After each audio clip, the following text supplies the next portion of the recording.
The Octagon is not just in Las Vegas anymore. Nope, guys, it's also in your hands.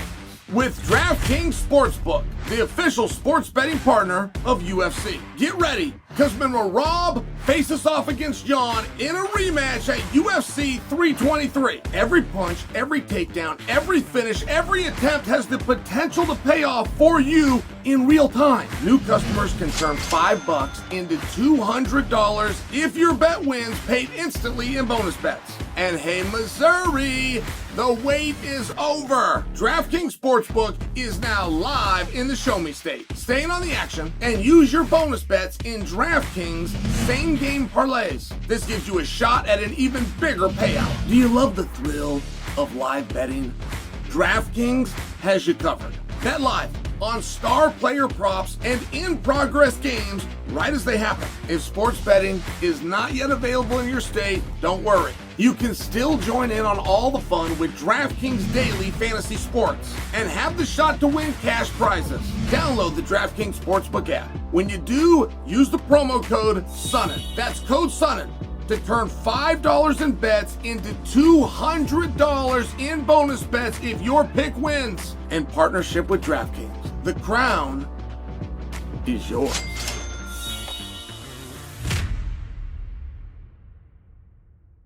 The problem of weight cutting. It's an interesting one.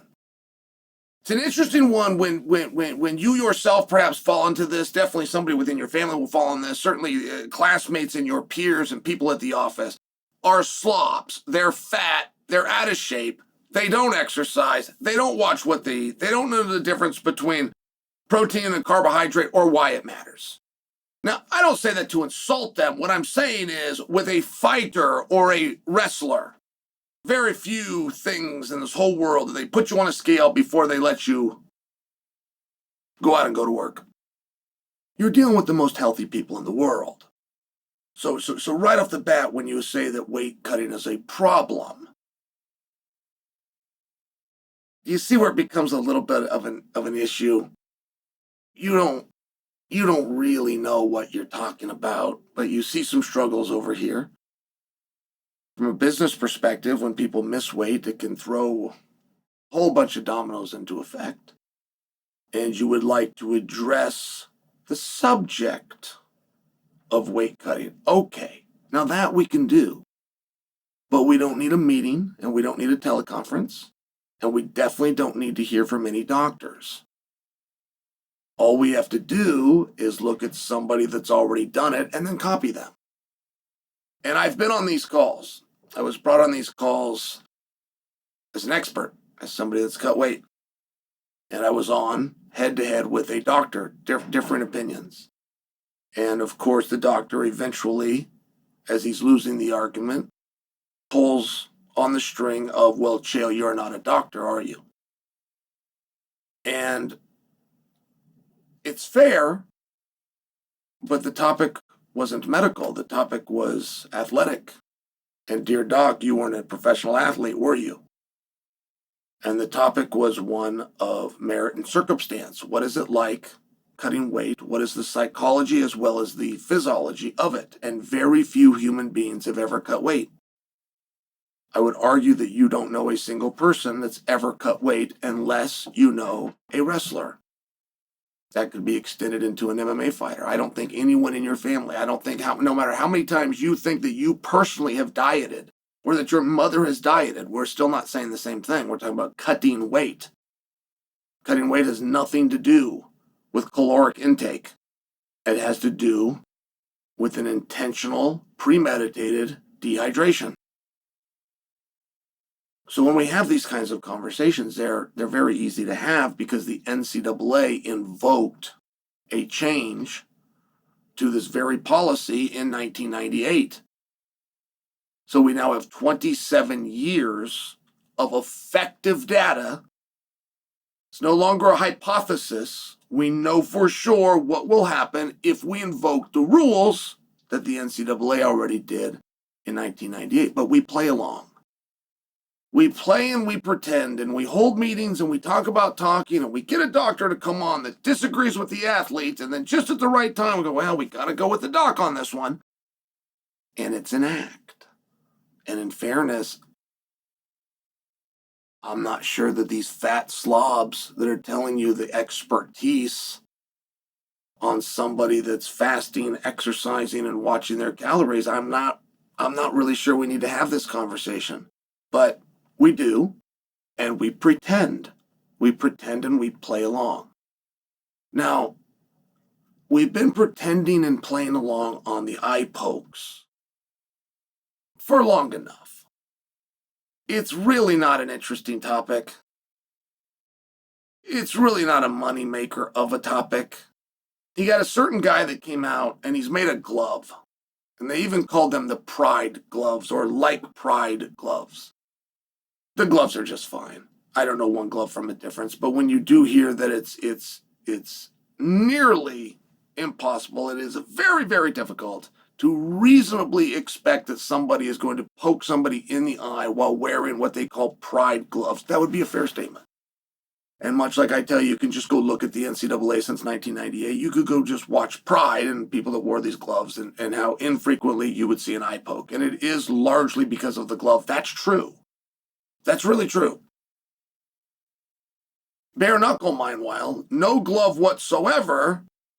We don't have a lot of eye pokes. Wrestling, for example, with absolutely no glove whatsoever, we don't have a lot of eye pokes. They happen.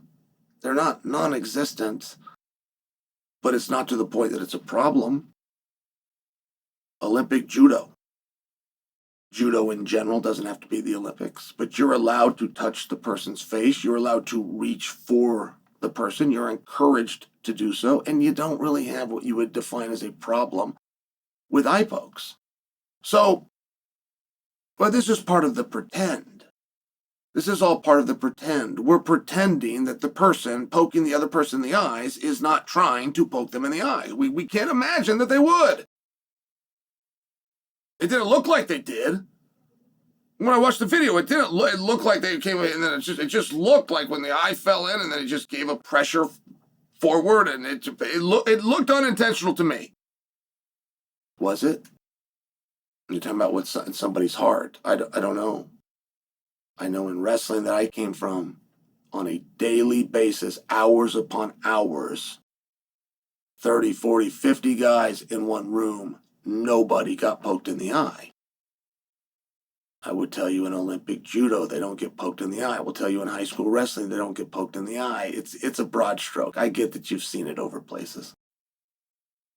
In bare knuckle, yeah, there's something goes in the eye here and there, but not as much, not as often, not as common. And I do wonder about that. And how many times, I mean, are we just going to sit on circumstance of saying that it wasn't intentional? And that it's the person whose hand is responsible for where those hands go? I mean, are we just going to sit on that? Because there is a little bit to the other side. What in the hell are you doing getting poked in the eye? What are you doing getting poked in the eye? I don't let people poke me in the eye. I definitely don't, in a boxing circumstance, the same as a jab is coming forward. I'm going to slip and slide out of that jab and counter. I'm not going to be standing there so that if that jab comes with open finger, it goes into my eye. Like, there's a little bit of responsibility on me. I'm a professional or I'm not. I'm trained to attack. I'm trained to defend attacks, right? I get it, the person whose hand it is, whose fingers go in your eye, but you've elected to not blame them. You've elected to call that unintentional. You've elected to do that. So if you've cleared this person, in every situation, somebody's at fault. So let's just say it. The guy that poked in the eye, it's his fault. He should have got out of the way. I don't make the rules. The law make these rules. On day one of law class, anywhere in America, you will find out that every situation requires fault by somebody. There is no draws. There is no accidental. There is no mistakes. There is no we're good.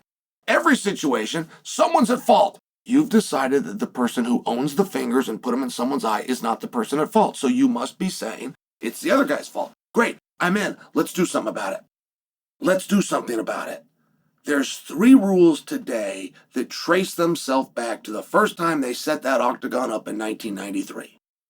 Don't bite him. Don't kick him when he's down. Don't touch his eyes. Whether it's unintentional or it's intentional, it's your finger and you put it in his eye. And guys, I don't think that it needs to stop here. Every time somebody grabs a fence, they will call it unintentional. They will call it unintentional over and over again. Every time a downed opponent kicks an up opponent, it's unintentional. They will call it unintentional over and over again. We've got the 3 big rules. We call them the big 3 because they're the only ones that were around in yesterday and they're allowed today. Don't bite him. Don't kick the son of a bitch when he's down, and don't touch his eyes. Any one of those 3 has got to, if you want it to stop. And by the way, you don't need to change the gloves. Like, this is a cop-out. This is a massive cop-out. If you start disqualifying athletes for any one of those 3, you will never see any of those 3 again. You can change the glove, you can chop their fingers off, or you can just hold them accountable when they do it. And that seems to be the one big idea that nobody has yet had.